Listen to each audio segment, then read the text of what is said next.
So you got your heart set on a car. Well, the next thing you have to ask yourself, the next thing you have to consider is whether or not you want to buy it new or if you want to get it used.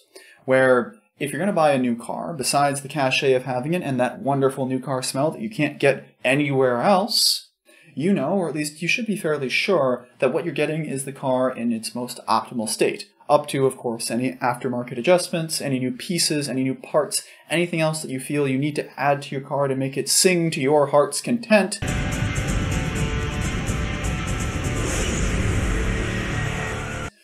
Well, the car should be as shiny and chrome as you can possibly hope for. The parts should all be as new and undamaged as possible, and you don't have to worry about what previous owners may have done to the thing, because there won't have been any previous owners to have done anything. If you buy a used car, you can check its history report. You can learn some important pieces of information about maybe potential accidents that occurs or some things that went on with it, but the Carfax isn't going to tell you every single thing that happened, every single thing that the owner did, because they weren't there for the entire time. You can't say for sure that you know every single thing there.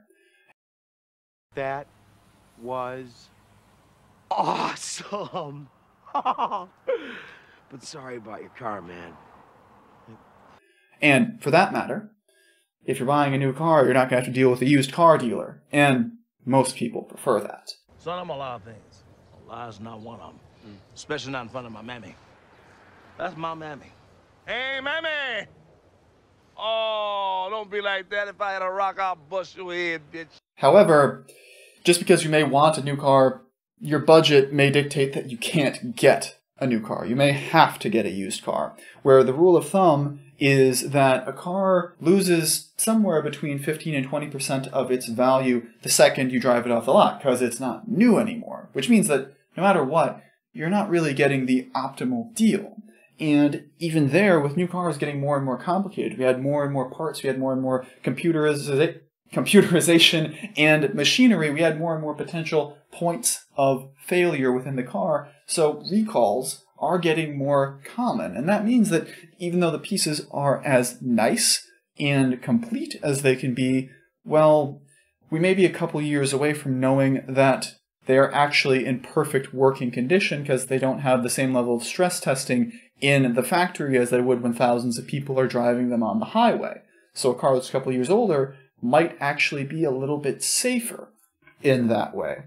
And for that matter, if you're going to buy a used car, generally the rule of thumb is that you want to get one between 2 and 5 years old, because at that point you still have a good chance of it being in top condition. Most of the depreciation value for a car occurs within the first 3 years, and if you get one that's more than 5 years old, it's going to be pretty hard to find a good financing option, because generally speaking, at that point the value's gone down enough, it's not as secure enough with things like the Kelley Blue Book and other appraisal methods to have those same options that newer cars will.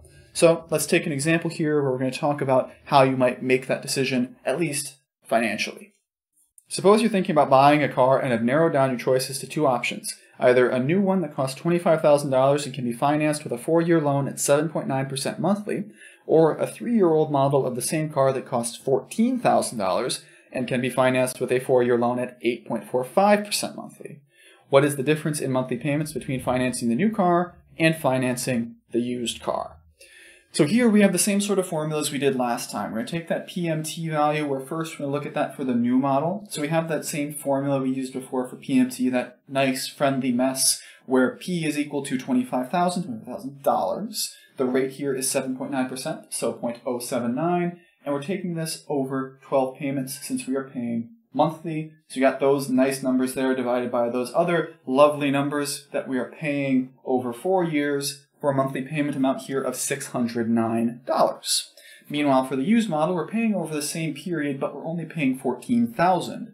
So there, we'd have $14,000 times 0.0845 divided by 12, all over the quantity 1 minus the other quantity, 1 plus 0.0845 divided by 12 raised to the power negative 48, which ends up being $345. So, if you want to buy the used model, just for reference, let me get my hand in maybe the best place. It's hard to tell before I actually put the images on here what the best spot is. The used would end up being $609 minus $345, or $264 cheaper. So again, this nails home the idea that it's a much cheaper cost up front in terms of the total sticker price, even though you're never going to pay sticker price. It's very rare to buy a car outright. But even then, over the same period of time, with larger interest payments, slightly larger, but still larger, it's still a significantly cheaper expense to buy the used car. So, there are reasons why you'd want a new car, and there are reasons why you'd want a used car, but as we said, if it comes down to money, generally buying used is better. And if you're going to buy used, try to keep it relatively recent. And the last thing we'll see for this chapter is a bit more not on the upfront costs of buying a car, but on the usage costs, with things like gas, insurance, and so on.